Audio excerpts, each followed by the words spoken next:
I'm about to go to Petco and exchange like 13 dead bettas. So I'm just taking this video to show like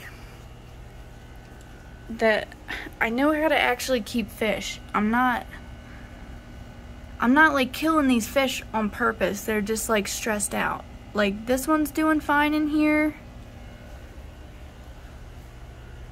This one's doing fine in here. This one's doing fine. Where's he at? He's doing fine in here. This is the 150 gallon.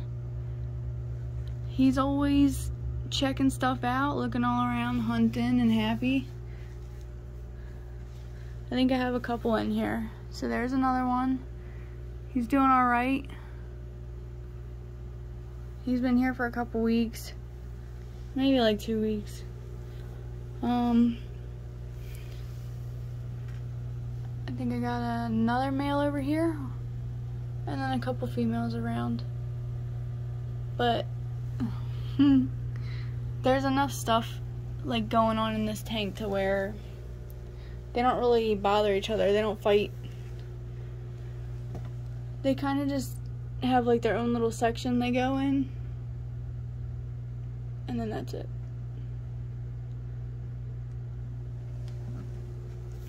But I have 16 10-gallon tanks I need to set up on these top 2 rows. This guy's doing all right, and the Marine Land, I think it's a 2.5 gallon or a 5 gallon. It's the one with the built-in like filter on the back. He's doing all right. He's hanging out with some guppies. I do water changes on him every couple days just because it's a small tank and there's a couple guppies in there, but I got the live plants and he seems happy. And then here's my big boy making me a big bubble nest. Bubble nest wasn't here this morning. I did a big water change on him yesterday, I think, because the shrimps keep dying. I got a bunch of ghost shrimps to live in here with him. So I probably took him down to like here, scooped out all the dead shrimp. There was only 2 shrimp left. Filled him back up. And I guess one more shrimp died. I gotta get it out. And came home today from work and he built me a bubble nest. He's got perky fins flapping all around. And I have a hospital quarantine tank set up. Unfortunately, one of the gouramis I got from PetSmart didn't make it. The other 4 did fine. Totally fine, but this one started out with a fin rot and some fuzzy white stuff. I treated the whole entire tank, even though I quarantined him first. I treated the whole tank for ick and parasite, fungus and bacteria. And then the next day he was like doing so bad he was laying on the floor of the aquarium and shrimps were eating him. So I brought him out here at like 3 in the morning and tried to save him his life with a salt bath. But he didn't make it. So I gotta clean this out. And then this is like the quarantine tank, or the hospital tank, or whatever. This has been running for a couple weeks, so I just gotta, you know, dump out most of the water, get him out of there, fill it back up with fresh water.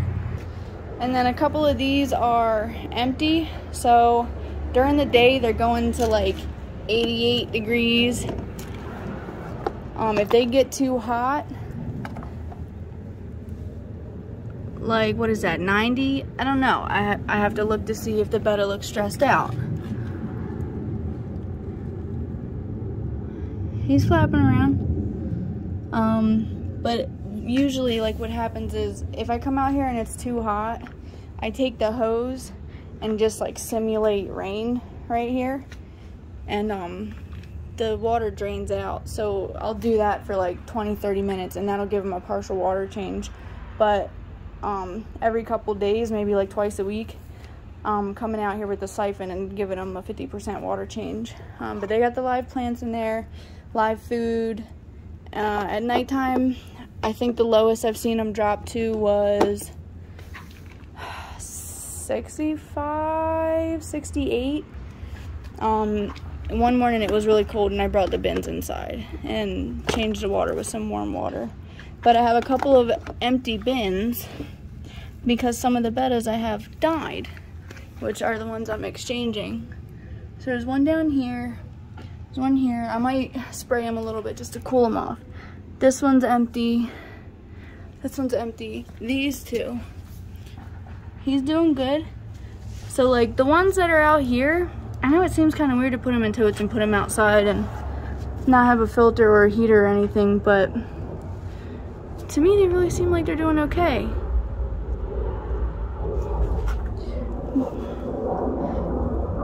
Was that one taking a nap? I might have to open this up and give him some rain. He might be too hot right now. Today is a hot day. Hey bud, come say hi. Gosh, this bee is always doing this. Hey buddy, hey most beautiful baby. Oh, see you later. So these are all the tanks I'm gonna set up on the shelves inside.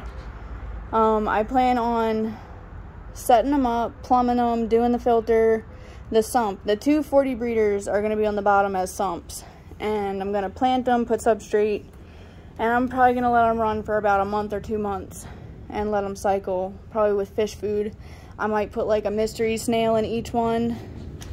I don't know. I don't really like sacrificing fish to cycle. And I have all of these extra totes that I can set up for the new Betta I'm gonna get today. Here's the tank that this is a 75 gallon. It has mostly fry in here because I took out all the big mollies and platies and put them downstairs. I got this high fin swordtail in the mail recently. He's gorgeous. There's a Betta in here. He's by himself. He's the only Betta in here, and he's always flapping around. He's doing great. And then there's autosinkless, pygmy corridoras, guppies, I think. And then I also have least killifish, which is the live bearer peaceful one. They're the really small. They're the really small, the smallest live bearers. I don't know where they're at. I hope they didn't die. I haven't seen them, but there's a gourami, dwarf gourami. I have the lights off right now, and I had the blinds closed all day because I had medicated them. There's one of the, oh no, that's a pygmy corridora. Pygmy corridoras. This is the tank I medicated. So, oh, there go the least killifish. Those are the two males. They've been showing off for each other. There's two females. I think there's actually like 3 or 4 females and then 2 males. And I think one of them already dropped fry because I seen a teeny tiny fry down in there. So I'm pretty excited about that. This tank is 5 years old. This is the oldest tank. The whole reason I got the 150 gallon was because my pleco is getting big. And me and this pleco have been together for 5 years. Maybe about, yeah, 5 years. So we started in a 10 gallon. He started getting big, and then we got a 55. He started getting big, and then we got a 75, and that was this one. This one got set up 4 or 5 years ago. But what I treated with was what Corey from Aquarium Co-op said to do. Do the Maricin, do the Paracleanse, and do the ICX. And then he said leave it in there for a week or whatever, and then change the water. But I'm kind of nervous. I might want to follow the directions where it says like on day 3, like change the water or whatever, and then dose it again. But he says in his fish room, he just doses the tank and leaves it in there. This is the tank that the sick gourami was in. Now, this is a Chinese algae eater that I ended up adopting by accident. I adopted a 10-gallon tank from someone, and this was in there, and I didn't realize it, and they grow to be 12 inches, and they're going to eat all my shrimp. So I have him set aside. Someone else that can take him in is going to adopt him. And then I have a bunch of breeders that normally sit here, and I normally will float my Betta cups in this seasoned tank and put them in the breeders and float them here to like until I can get those 10 gallons set up, and they usually do fine. Like all the ones I have now started here, and then I moved them to the other tanks, and they're usually fine. But I've had, you know, 12, 13 of them that just get sick and die. So here in the breeder box within 3 or 4 days. So I'm thinking the tank might be sick. This is the second time I'm treating it though. So the second time I'm treating it in 2 weeks, so I don't know if this tank is sick or if it's stress. Because the other gouramis are doing fine. Maybe he's a little stressed out because I'm treating him right now. Oh no, there's his little whiskers. I was about to say, where's his whiskers at?